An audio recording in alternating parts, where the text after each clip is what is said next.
ചെയ്ത സേവനങ്ങൾക്കെല്ലാം കൂടി എന്റെ 4 പഴയ സാരി, ദാസേട്ടൻ 25 രൂപ മതിയോ? പിന്നെന്ത് വേണമെന്നാണ് രത്നം പറയുന്നത്? സഹതാപം അത്ര മതി.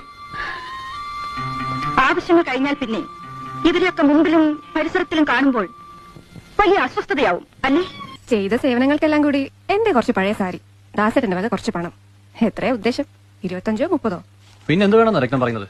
അത്രയൊക്കെ മതി ഔദാര്യം. ആവശ്യങ്ങൾ കഴിഞ്ഞാൽ പിന്നെ ഇവരൊക്കെ മുമ്പിലും പരിസരത്തും കാണുമ്പോ വലിയ അസ്വസ്ഥതയാവൂലേ?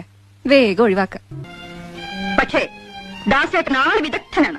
രത്നം എന്താ പറഞ്ഞത്? ക്ലവർ. ദാസേട്ടൻ മിടുക്കനാണെന്ന്. ഒരു അപകടം ഉണ്ടാക്കില്ലല്ലോ. അപവാദം, സത്യാഗ്രഹം, ഭീഷണി. You are clever, very very clever. ദാസേട്ടനാള് വിദഗ്ധനാണ്, ക്ലെവർ. ഒരു അപകടം സംഭവിച്ചില്ലല്ലോ.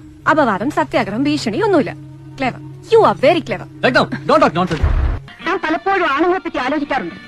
Suppose for argument sake, suppose for the sake of a hypothesis. പഠിച്ച ലോജിക്ക് വെക്കേണ്ടത് വെച്ചാൽ മതി. ഇടയ്ക്ക് പൊടിവെട്ടി എടുത്തില്ലെങ്കിൽ എന്ത് പ്രയോജനം? സപ്പോസ് നമ്മുടെ കല്യാണ രാത്രിയിൽ ഞാനൊരു കന്യകയല്ല എന്ന് കണ്ടിരുന്നെങ്കിൽ ദാസേട്ടന്റെ റിയാക്ഷൻ എന്തായിരിക്കും? അവൾ വേലക്കാരി. ഏത് കണ്ടീഷനിൽ ഏൽക്കാൻ ഏതെങ്കിലും സാധുക്കൾ ഉണ്ടാവും അല്ലേ? ഞാൻ ഈ ആണുങ്ങളെ പറ്റി ആലോചിക്കാറുണ്ട്. ഒരു വാദത്തിന് വേണ്ടി പറയട്ടെ. ബിഎക്ക് പഠിച്ച ലോജിക്ക് വെക്കേണ്ട സ്ഥലത്ത് വെച്ചാൽ മതി. ഇടയ്ക്ക് പൊടിതട്ടി എടുത്തില്ലെങ്കിൽ മറന്നുപോവില്ലേ? സപ്പോസ് കല്യാണത്തിന് ശേഷം എനിക്ക് മുമ്പ് ഒരു എഫ്ഐആർ ഉണ്ടായിരുന്നു അറിഞ്ഞാൽ എന്തായിരിക്കും ദാസന്റെ റിയാക്ഷൻ? അവള് വേലക്കാരി.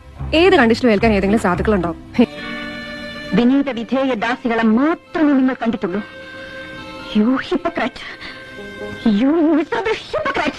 കയറിപ്പോയി തുടങ്ങിയാണ് തലേക്കറ. You miserable hypocrite. വിനീത വിധേയരായ ദാസി പെണ്ണുകളെ മാത്രം നിങ്ങൾ കണ്ടിട്ടുള്ളൂ. അല്ല,